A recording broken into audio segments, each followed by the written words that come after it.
Class 9-এ ইতিহাস, শিল্প বিপ্লব, উপনিবেশবাদ ও সাম্রাজ্যবাদ, নবম শ্রেণী 4র্থ অধ্যায়। তোমরা সবাই মন দিয়ে শোনো, লেখো। সবাই লাইক অ্যান্ড সাবস্ক্রাইবটা অবশ্যই তোমরা দিয়ে দাও।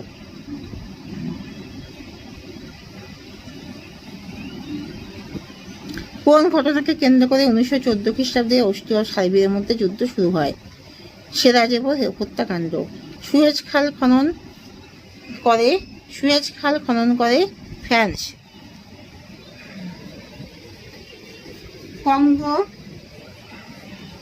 কঙ্গো ফ্রি স্টেট গঠন করে কে?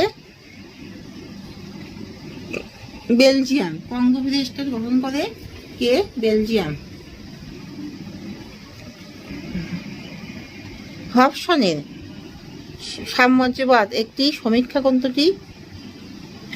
গ্রন্থটি প্রকাশিত হয় 1902 খ্রিস্টাব্দে। সর্বহারার একনায়কতন্ত্র প্রতিষ্ঠার কথা বলেছেন কার্ল মার্কস। সমাজতন্ত্রবাদ কথাটি সর্বপ্রথম প্রচলন করেন রবার্ট আওয়েন। জার্মানি জোলভেরাইন গড়ে উঠেছিল 1834 খ্রিস্টাব্দে। 19 শতকে অন্ধকারাচ্ছন্ন মহাদেশ নামে যে দেশটি পরিচিত ছিল তা হলো আফ্রিকা। ফ্রান্সে রেলপথ নির্মাণের ক্ষেত্রে প্রথম যে সম্রাট বিশেষ ভূমিকা গ্রহণ করেন তিনি হলেন তৃতীয় নেপোলিয়ন। দ্বিতীয় বলকান যুদ্ধ হয়েছিল 1912 খ্রিস্টাব্দে। প্রথম বিশ্বযুদ্ধের প্রত্যক্ষ কারণ ছিল সেরাজেভো হত্যাকাণ্ড। কঙ্গো ফ্রি স্টেট গঠনের ক্ষেত্রে প্রধান উদ্যোগী দেশটি হল স্পেন। ওয়েল্ড পলিটিক নীতি গ্রহণ করেছিলেন কে? কাইজার দ্বিতীয় উইলিয়াম। শিল্প বিপ্লব কথাটি সর্বপ্রথম ব্যবহার করেন কে? অগাস্ট বোলুমকি। ইংল্যান্ডের শ্রমিকদের ট্রেড ইউনিয়ন গঠনের অধিকার স্বীকৃত হয় 1871 খ্রিস্টাব্দে। শ্রমিক সহ ইংল্যান্ডের অধিকাংশ মানুষ ভোটাধিকার লাভ করে 1867 খ্রিস্টাব্দে।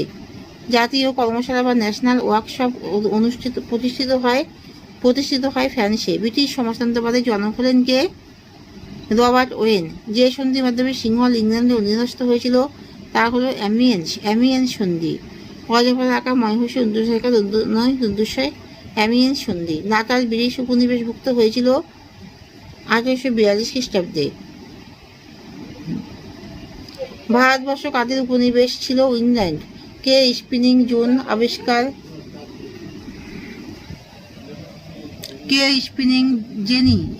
জেনি আবিষ্কার করেছিলেন? হারগিভস। প্রথম বিশ্বযুদ্ধের সূচনা কবে হয়েছিল?